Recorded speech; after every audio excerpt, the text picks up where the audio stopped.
Hey, good morning. Welcome, Roberto. Welcome to our second edition of our podcast. Today we're going to be doing a Strength Finder. It's June 11th. Thank you for joining me. I had a good time last time. I had a blast. Thank you for having me again. I know I talk a lot, but it's worthwhile, and hopefully you're having fun as I am having fun with this. Yeah, so I was looking at our assignment. One of them is do the Strength Finder masterpiece, and I know Dr. Barsh supports UDL or different types of assessment, and I think just going back and forth with you because we have a lot in common in the classroom. I'm curious to see what your Strength Finder showed. I know we talked a bit about a little bit, but not in detail. So, if you don't mind sharing, what were your top five? My top five are it's not surprising, but I got Woo, I got Arranger, I got Developing Responsibility and Communication. Those are my Oh, top fives. awesome. I think the only one we match on are Ranger, and my other ones are more like forward thinking. Well, I got futuristic, strategic, maximizer, and relator. So maximizer and relator like kind of go together. Futuristic, strategic. But yeah, that's pretty cool. Like I slightly remember the woo. Tell me a Yeah, little. Tell, Ric Flair. yeah, what was the woo again? That was Ric Flair from the WWF or W whatever wrestling kind of thing. That was good. Yeah, what is it though? What did it stand for? I knew it's had an acronym. Woo means winning others over. There you go. Because you're pretty good. You're friendly about that. So yeah, that's pretty awesome. I know in class, Dr. Barch mentioned that we might have like command in ours because of just our military background.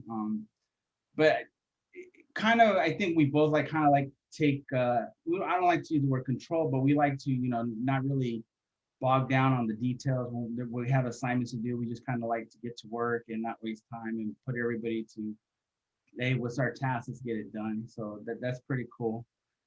Um, so yeah, I also enjoyed reading this book because it was a little different, because we're usually the teaching credential, but this I looked at it from like a leadership background because I that's my degree in my first degree is in leadership and management, and as a both the military service, I really appreciated it, and I read the book, and it was a good read. I enjoyed it. And luckily for me, I if I can find an audiobook on this, I will. And I was lucky enough to find a similar book from Rollup, and it's on audio, and it gives you the same breakdown of the strength finders. I'm not kidding you. When I was going through my pile of books, I was finding them all. Oh, you can't see it. I was finding them everywhere. So like this one, and this is the one for school, which is this one. They're all identical. They really are all identical. So when I went through, it's like it just gives you a breakdown of all the stuff. So it was my audio, but okay, I took a walk, and within a couple hours, It's I was funny. proficient I in did everything. the same thing. I just got the Audible edition as well, and I was able to, walk and listen to it. And I think it's like just more effective. And also, I also have the Kindle version, so I can like go back and read through responses in the survey. And what's funny about the surveys, because we talked about how we both feel about surveys. We hate surveys, but I was very diligent, like to read every question and try to answer as honestly as we can. Ever since that assessment class, I don't look at anything the same anymore. We all go straight to the rubric, and what do? And we go to this backward design that's like etched into our mind, which doesn't go away. Everything is with the end in mind. Yeah. I did want to ask a question about like the philosophers. Is there any philosophers that kind of mirror your education philosophy or that you connect with? Yeah, you know what? We've been dealing with a lot of philosophers, and even before this class, I was a big Plato kind of guy. I liked I read the Republic. I read a lot of the stuff. I liked how he had that ideal.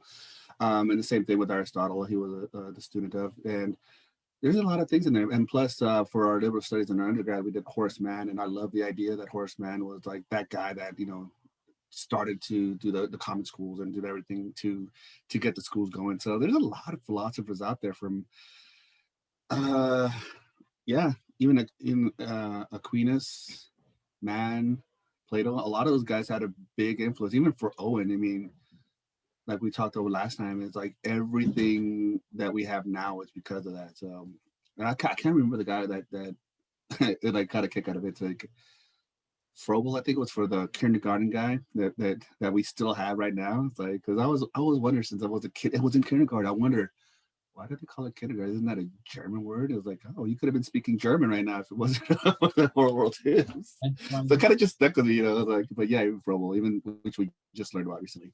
Yeah, for me, I would say, with my philosophy is like just equal, equality in the classroom. So I think like Mary Wollstonecraft, uh, Hmm. her equality for women's rights and everybody's rights in the middle class, and also Paulo Freire with his critical thinking, and then education for the press. That they have to educate themselves in order to get out of their situation. So those are the two philosophers that I kind of connected with. I'm really curious though to say, like, I know we both said we shared this with our family before we even knew that we had this project. Well, what did your wife or your family think about your results? Yeah, well, no, I shared them. And she was like, "No surprise here. You're always trying to connect with people. You're always trying to talk to people. You're a social butterfly. You gotta do this. You gotta do that." I'm like, "Well, it's a fun thing for me to connect with people." And then when people come around, and even like one of the students came over here, colleagues, Alexa came over to get some books, and she was telling me how she wanted to start this business, and as soon as I found that potential in her, she wanted to do this, and I'm like, okay, well, you got to do this, you got to do this, and then that's what the developer pointed in. She's like, oh my god, you really do follow your strengths finders, stuff. You want like to win people over, you like to develop them, you know how to communicate, you want to arrange everything.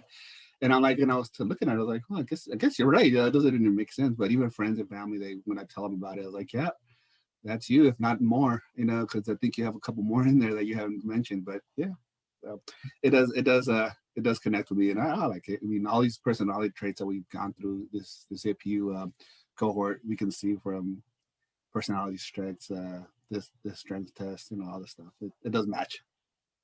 Yeah. Funny thing with before I shared my results with my wife and kids, they said, "I bet you got bossy," and I'm all, "No, I wasn't one of the talents, so no." That's what they think I'm bossy, and They just renamed it to something else. yeah. But the futuristic strategic, they agree with that one because they say I'm always like thinking, trying to plan ahead. You know, what do we got to get done so we can relax? Like, I don't get to the extreme. Like, I know one of our students in class with logical, or they plan to every little last minute, with like spreadsheets and the itineraries. I don't go to that extreme. I like to like plan, but also be flexible and adapt to the situation. Well, I saw that this semester. Well, this class time because this is the first time we don't have class together, and that we usually I'll call you the day after, 2 days later. It's like, hey, bro, what do we have to do? Because I have no idea, and then we get and I get organized because you have that organizational tip about it, and I can too, but you organize it in a way that it makes sense. Mine will be just a bunch of letters and words together, and you're like trying to decipher it. But for you, you know how to plan everything. So yeah, it does work for you when you do futuristic and you want to plan ahead. It does work. And, I'll arrange everything else, but not that. and then what it does, it also helps me when I talk about it, and like because I'm talking about it too, and like I'm thinking about it at the same time. So it's kind of like goes back to that teaching. You see one, learn. See one, do one, teach one. Yeah. Kind of in training that we do. So that was pretty cool.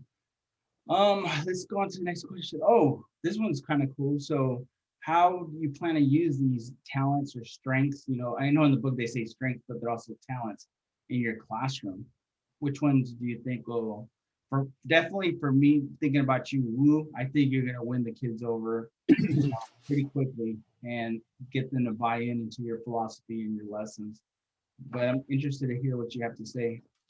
Um, I'm all about the like my dream job is to teach fifth grade, and even my kids because like my son just graduated from junior high, and my son was thought about. I was like, oh, we got to do this drive by, which was not as fun, but it was kind of like, hey, we're gonna drive by and graduate. And I said, you know, it's just kind of like, and I was talking out loud. I said, this is kind of rip off for the kids because you're not celebrating the kid. And my son goes, why? What are you talking about? I was like, you know, you get to put him up on stage and he has his whole family and they're saying, good job. And, you know, these are the honor roll students and these are the students that came here all the time. And, you know, you get to put little things on there. You have a little foot. You get to celebrate the student. And then my daughter goes, that's why you want to be a teacher. Just that's the only reason, because you want to be at the party to celebrate these guys. And I'm like, yeah, you know, this is like an achievement. Not only do you know you prepare these kids from like fifth grade to sixth grade or from like eighth grade to ninth grade, you're celebrating these kids. And it's like it's for me, it's amazing. It's the best feeling in the world. And to be able to win these kids over day one and then develop them through their communication, through all these stuff, and then arrange them to make sure they get to the end. And then at the last point, celebrate them. And that's exactly my goal. I mean, I want to, it's kind of a selfish thing for me because I love it. But at the same time, you know, I was like, I love giving to others. So that's why that's how I'm going to use it, you know, using all my strength finders towards my end goal to like celebrate the child. That's interesting you say that, because I think that sometimes, you know, even myself, we get bogged down with all the work and to get things to get done, that we forget to just take a breather and reflect on what we have accomplished, you know, whether it's in our classroom or with our family and our kids. So that's an interesting point.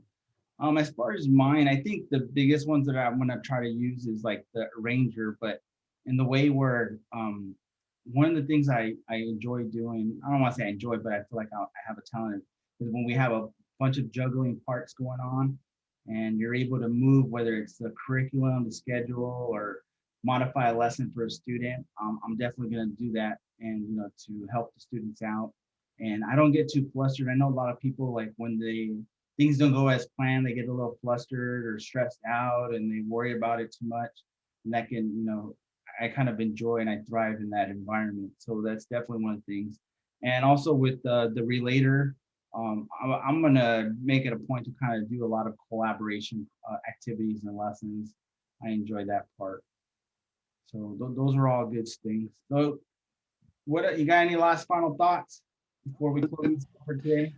It's been fun. I mean, as you were talking about your strength finders, I looked them up, and yeah, you're absolutely right. I mean, from relator to, you know, other stuff, it really is you. I mean, we're all unique individuals, and students are the same way. And to be able to connect these things to the students, you know, for an end goal, it's what it's all about. I mean, this is why we become teachers, and in this class, we're trying to figure out why we want to teach, and the strength finders really does allow us to look more deep within us to find out why we're doing this. And you know, it's driving us and it gives us more purpose to go towards.